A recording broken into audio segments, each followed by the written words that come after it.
കേരള കോൺഗ്രസ് എമ്മിന്റെ മുന്നണി മാറ്റ അഭ്യൂഹങ്ങൾക്കിടെ LDF-ൽ ഉറച്ചു നിൽക്കുമെന്ന് ജോസ് കെ മാണിയുടെ Facebook post.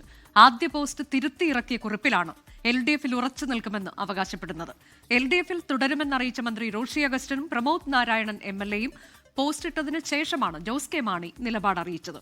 Jose K Mani LDF-ന്റെ മധ്യമേഖലാ ജാഥ ക്യാപ്റ്റൻ സ്ഥാനം ഒഴിയുമെന്ന് CPIM നേതൃത്വം സ്ഥിരീകരിച്ചു.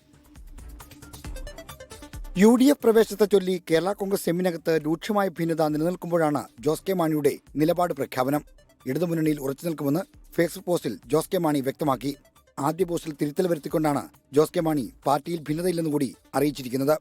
UDF പ്രവേശത്തെ ചൊല്ലി പാർട്ടിയിൽ ഭിന്നതയുണ്ടെന്ന വാർത്തകൾക്ക് പിന്നാലെയാണ് ജോസ് കെ മാണിയുടെ വിശദീകരണം. UDF-ലേക്കുള്ള മടങ്ങിപ്പോക്കിനോട് മന്ത്രി റോഷി അഗസ്റ്റിനും പ്രമോദ് നാരായണൻ MLA-യ്ക്കും യോജിപ്പുണ്ടായിരുന്നില്ല. ഇടതുമുന്നണിയിൽ തുടരുമെന്ന് ഫേസ്ബുക്കിൽ ഇരുവരും പോസ്റ്റിട്ടിരുന്നു. ഇത് സംബന്ധിച്ച ചർച്ചകൾ മുറുകുന്നതിനിടെയാണ് ജോസ് കെ മാണി നിലപാടിൽ വ്യക്തത വരുത്തിയത്. ഞങ്ങളുടെ ഒരു പാർട്ടി, ഞങ്ങൾ ക്രെഡിബിലിറ്റി ഉണ്ട്, ഒരു ധാർമ്മികതയുണ്ട്. ആ ക്രെഡിബിലിറ്റിയും ധാർമ്മികതയും ഒരു കാര്യത്തും പണയം വെച്ചിരിക്കുന്ന ഒരു പാർട്ടിയല്ല. അതെല്ലാം വ്യക്തമാക്കിയിട്ടുണ്ട്. ചെയർമാൻ തന്നെ വ്യക്തമാക്കി. ഇന്നലെ പോലും പങ്കെടുക്കാത്തതിന്റെ കാരണം ചെയർമാന്റെ സ്റ്റേറ്റ്മെന്റ് വന്നിട്ടുണ്ട്. അതുകൊണ്ട് ഇനി ഇത്തരം കാര്യങ്ങൾക്ക് ഒരു പ്രസക്തിയില്ലാത്ത കാര്യമില്ല. LDF-ന്റെ മധ്യമേഖലാ ജാഥ ക്യാപ്റ്റൻ സ്ഥാനം ജോസ് കെ മാണി ഏറ്റെടുക്കില്ല. പകരം സർക്കാർ chief whip doctor N Jayaraj ആയിരിക്കും ജാഥ നയിക്കുക.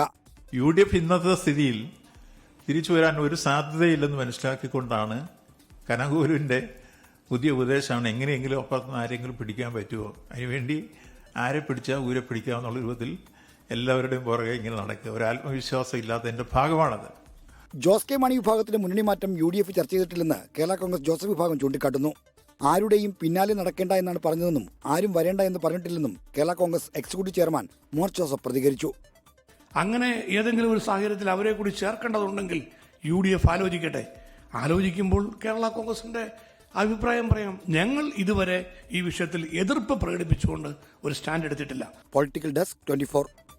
ലോകത്തെവിടെയായാലും ഏത് സമയത്തും 24 വാർത്തകളും ഓഗ്മെന്റഡ് റിയാലിറ്റി പാക്കേജുകളും എക്സ്പ്ലെയിനറുകളും വിശദമായി കാണാൻ ഞങ്ങളുടെ YouTube ചാനൽ നിങ്ങൾക്ക് സബ്സ്ക്രൈബ് ചെയ്യാം.